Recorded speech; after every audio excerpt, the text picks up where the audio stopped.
Teddy Pardiana ketahui ini berstatus sebagai tersangka.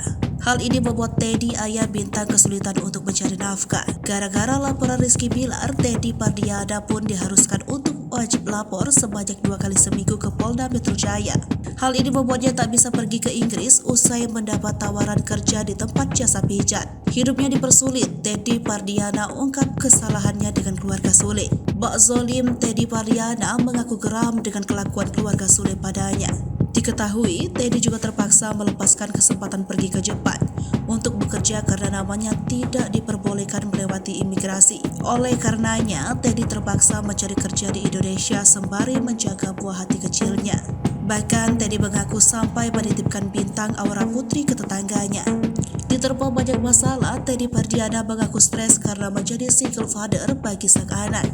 Teddy pun menjelaskan kesusahannya merawat sang anak karena tidak ada dukungan dari keluarga. Tetapi menarik, walaupun Teddy sendiri yang mengurus sang anak, ternyata sang istri Lina Jubaidah masih selalu mendampingi. Hal tersebut bahkan dirasakan oleh sang anak, Bintang. Secara mata batin, bundanya masih ada suka dampingin. Saking stresnya mengurus anak, Teddy pun sempat kepikiran untuk menyusul sang istri.